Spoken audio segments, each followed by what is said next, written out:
దేవునికి స్తోత్రం. ఈ వర్తమానం ఇచ్చిన నా సహోదరి సహోదరులకు ప్రభు యేసుక్రీస్తు వారి పరిశుద్ధమైన నామములో శుభములు.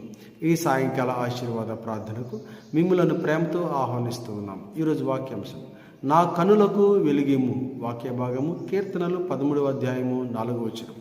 దేవుని వాక్యాన్ని చదువుతుండగా నా ప్రియ సహోదరి సహోదరులారా, మీరు నాతో పాటు దేవుని వాక్యాన్ని శ్రద్ధగా ధ్యానం చేయాలని మనం చేస్తూ ఉన్నాము. నేను మరణ నిద్ర నొందకుండను, వాని గెలిచితినని నా శత్రువు చెప్పుకొనకుండను. నేను తూలిపోయి ఉండగా నా విరోధులు హర్షింపకుండను. నా కనులకు వెలిగిమ్ము.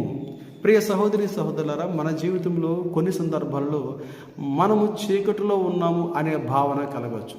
నిజంగా కొన్ని సందర్భాల్లో చీకటిలోనే ఉన్నాము అనేటట్టుగా మన పరిస్థితులు మన ముందు ఉండొచ్చు. దేవుని వాక్యాన్ని మనం చూసినట్లయితే దావీదు భక్తునికి చీకటి ఉందని, ఆయన వెలుగు చూడాలి అనుకుంటున్నాడని ఈ వాక్యం ద్వారా మనము తెలుసుకోగలము.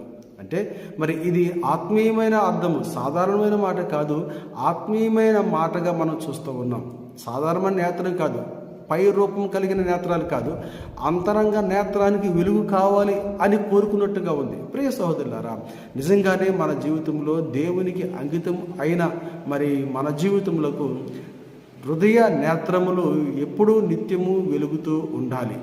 హృదయ నేత్రము వెలగని స్థితిలో ఉన్నట్లయితే ఆ హృదయం చీకటిలోనే ఉంటుంది కదా.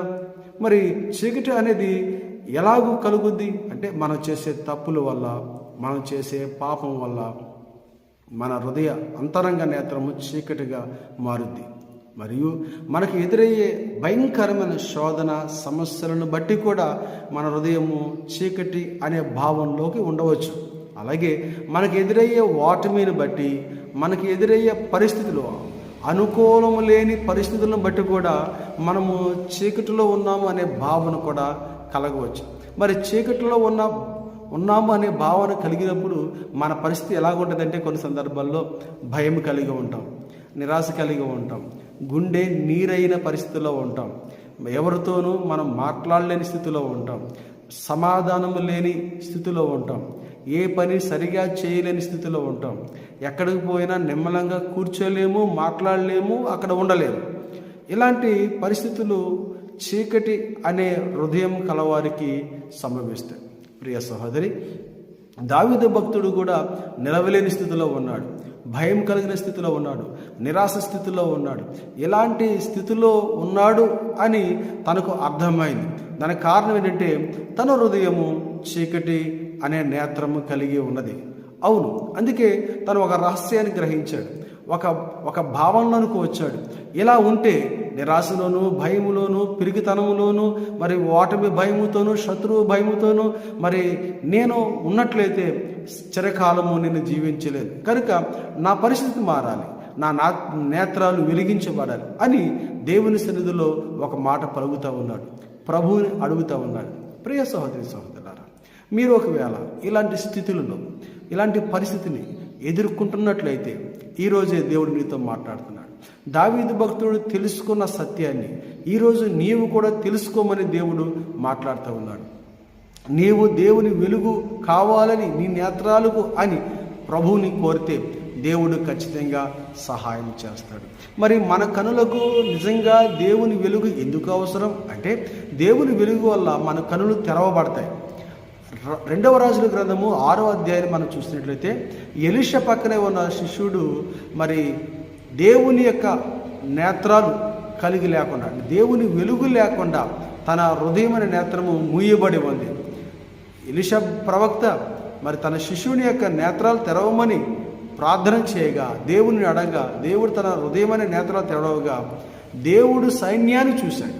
అంటే దీని అర్థము ఎవరి నేత్రము అదే అంతరంగ నేత్రము చీకటి కలిగి ఉంటుందో ఆ చీకటి కలిగిన వ్యక్తి దేవుని మహిమను చూడలేడు, దేవుని కార్యాలను చూడలేడు, దేవుని యొక్క గొప్పతనాన్ని చూడలేడు. అలాగే లూకాసు సువార్త 24వ అధ్యాయంలో యేసుక్రీస్తు వారు మరణించి చనిపోయి సమాధి చేయబడి 3వ దినం తిరిగి లేచిన తర్వాత ఎమ్మై అనే గ్రామ బాటలో ఆ పల్లెటూరికి వస్తున్న సమయంలో ఇద్దరు వ్యక్తులతో ప్రభువారు ఉంటాడు. యేసు ప్రభువారు వారితో నడుస్తూ ఉంటాడు. అయినప్పటికీ వారు ఈయన యేసు ప్రభువారు అని గ్రహించలేని స్థితిలో ఉన్నారు. వారితో మాట్లాడతాడు, వారితో సంభాషిస్తాడు. ఏం జరిగిందో అన్ని వివరాలు కూడా వారితో సంభాషిస్తున్నప్పటికీ కూడా, వారి హృదయాలు మండుతున్నప్పటికీ కూడా వారు వెలుగు కలిగి లేని స్థితిలో ఉన్నారు కనుక దేవుని మహిమను పూర్తిగా వారు చూడలేకపోయారు. అయితే వారి నేత్రాలు తెరవబడినప్పుడు వారు మనతో నడిచింది యేసు ప్రభువారే అని వారు గ్రహించారు. అవును, నీ నేత్రము వెలిగించబడకపోయినట్లయితే దేవుని యొక్క మహిమ కార్యాలు, దేవుని ఆశ్చర్య కార్యాలు, దేవుని కార్యాలు నీవెన్నడూ చూడలేవు. మరి నీ నేత్రాలు తెరవబడాలంటే నీకు వెలుగు కావాలి. నీకు వెలుగు కావాలంటే నీవు దేవుని సన్నిధిలో ప్రార్థన చేయాలి. ప్రియ సహోదరి సహోదరుడా, నీ హృదయం అనే నేత్రం ఎలా ఉంది? వెలిగించబడుతూ ఉన్నదా? అది చీకటిలో ఉన్నదా? ఒకవేళ చీకటిలో ఉన్నట్లయితే నీవు భయముతోనూ నిరాశతోనూ ఓటముతోనూ ఉండక తప్పదు. అదే నీవు దేవుని వెలుగు కోరుకుంటే ఈరోజే దేవుని ఆశ్చర్య కార్యాలు, అద్భుత కార్యాలు నీవు చూడగలిగే నేత్రాలుగా దేవుడు వాటిని వెలుగుతో నింపుతాడు. నీవు దేవుని మహిమను చూస్తావు, దేవుని ఆశ్చర్య కార్యాలను చూస్తావు, దేవుని ఉన్నతమైన కార్యాలు చూస్తావు. తద్వారా నీవులో ఉన్న భయాన్ని నీవు పోగొట్టుకుంటావు. నీలో ఉన్న నిరాశను, చింతలను, వ్యాధులను, సమస్తాన్ని నువ్వు పోగొట్టుకుంటావు. నిజంగా మరి చీకటి అనేది భయంకరమైన వ్యాధి కలిగినప్పుడు కూడా మన హృదయం చీకటిగా కలగవచ్చు. భయంకరమైన ఆర్థికమైన సమస్యలు కలిగినప్పుడు కూడా మన హృదయం చీకటి అనే స్థితిలోకి వెళ్ళచ్చు. అది ఏ స్థితిలో ఉన్నా, ఎలాంటి స్థితి ఎదురైనా సరే, ఈరోజే ప్రభు సన్నిధిలో నీ కనులకు వెలుగు ఇవ్వమని ప్రార్థన చేయి. దావీదు ప్రార్థన చేసినట్లు నేను మనమందరం ప్రార్థన చేసినట్లయితే దేవుడు మన ప్రార్థన తప్పగా విని ఆయన మన కనులను వెలిగిస్తాడు. తద్వారా దేవుని కార్యాలు, ఆశ్చర్య కార్యాలు మన కుటుంబంలో, మన జీవితంలో మనము చూడగలం. అలాగూ దేవుడు మన నేత్రమును వెలిగిస్తూ నడిపించునుగాక. ఆమేన్. ప్రార్థన చేద్దాం. తండ్రి, మీకు వందనాలు.